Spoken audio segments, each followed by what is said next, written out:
दोस्तों, जब भी कभी एक दूसरे से देशों में लड़ाई होती है तो उस लड़ाई को देखते हुए कहा जाता है कि हारेगा कौन और कौन जीतेगा। और लड़ाई के चलते दूसरी बात ये देखी जाती है कि कौन कौन से देश किस किस देश के साथ खड़े हैं। आपने सुना ही होगा कि कैसे रूस और यूक्रेन लड़ाई के बीच दुनिया दो भागों में बटी हुई है। इस बीच तनाव की एक बड़ी घटना हुई जिसमें चीन और भारत के सैनिकों के बीच आपसी झड़प हो गई और इसमें चीन मात खा गया। और उसी लड़ाई को लेकर दुनिया भर के देश अपनी अपनी प्रतिक्रियाएं दे रहे हैं और अमेरिका के बाद जर्मनी ने अपनी भी प्रतिक्रिया दी है। जर्मनी के एक राजदूत ने तंवाग विवाद पर कहा, अरुणाचल प्रदेश के तंवाव में भारत और चीन की झड़प चिंता का विषय है और अंतर्राष्ट्रीय सीमाओं का उल्लंघन नहीं होना चाहिए। राजदूत ने ये भी कहा, जर्मन विदेश मंत्री आई थी और एनेलेना भारत यात्रा के बाद चीन और रूस के मुद्दे को लेकर विशेष रूप से संपर्क में रहने के लिए वह सहमत हुए हैं। जब उनसे भारत और यूरोपियन के बीच मुक्त व्यापार और समझौते को लेकर सवाल किया गया तो उन्होंने कहा, जर्मनी को FTA चाहिए। ये भारत के प्रति हमारा व्यापार और बर्ताव को बदल देगा। अभी हम चीन पर कुछ ज्यादा ही निर्भर हैं। हमें और देशों से भी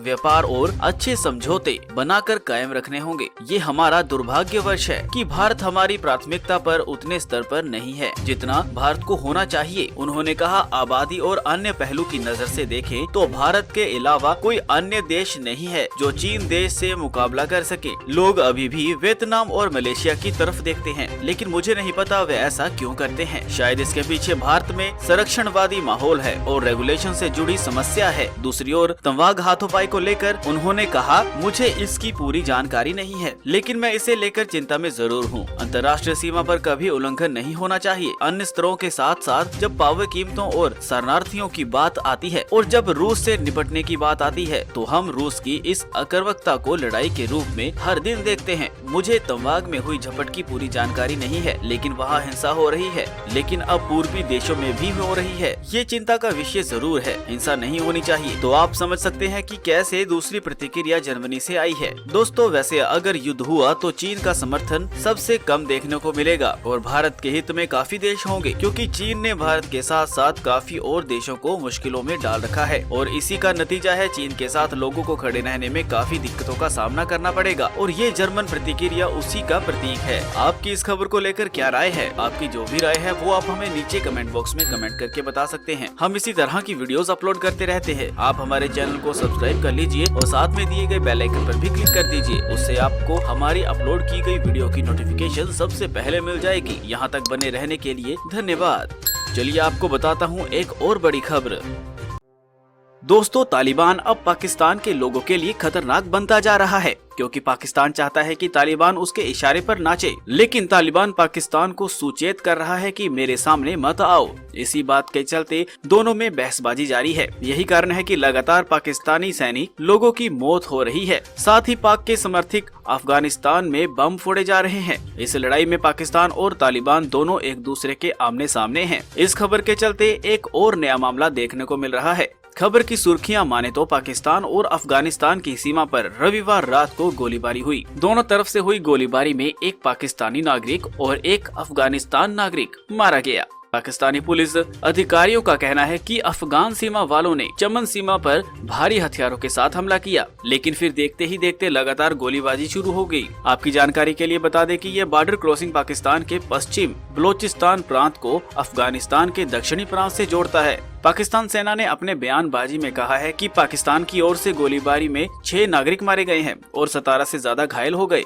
जिसे देखकर पाकिस्तानी सेना ने उन पर जवाबी कार्रवाई की है। खतरे के मुताबिक अफगान के सुरक्षा सूत्रों ने कहा कि संघर्ष तब शुरू हुआ जब पाकिस्तानी बलों ने मिलकर मांग की। अफगान के अधिकारी नूर अहमद ने रॉयटर्स को कहा, खबरों के मुताबिक अफगान के सुरक्षा सूत्रों ने कहा कि संघर्ष तब शुरू हुआ जब पाकिस्तानी बलों ने मिलकर मांग की अफगान सीमा के अपने हिस्से में एक नए चेक पोस्ट का निर्माण कर दें। सुनने में आया है कि एक अफगान का सैनिक भी मारा गया और 3 नागरिकों समेत 10 और घायल हुए। कंधार में अफगान के अधिकारी नूर अहमद ने रॉयटर्स से कहा कि दोनों पक्षों की बैठक के बाद स्थिति सामान्य हो गई है। हालांकि हालत किस हद तक सामान्य हुई है ये कहना तो अभी मुश्किल है, लेकिन आने वाले कुछ दिनों में साफ दिख जाएगा। इसके साथ एक और जानकारी आपसे शेयर करते चलें कि पाकिस्तान और तालिबान की आपसी झड़प बहुत पुरानी है।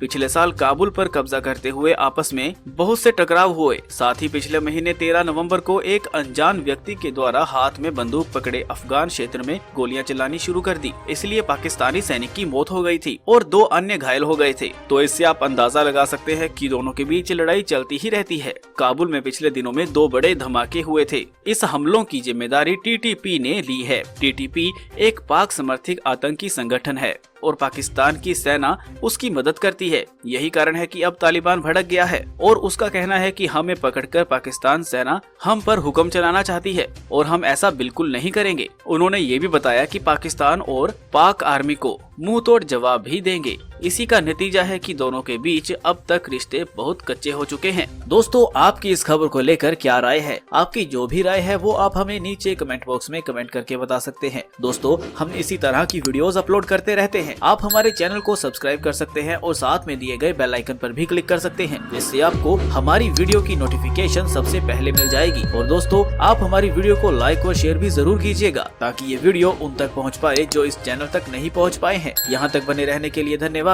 तो दोस्तों, मिलते हैं आपको अगली वीडियो में एक नई खबर के साथ।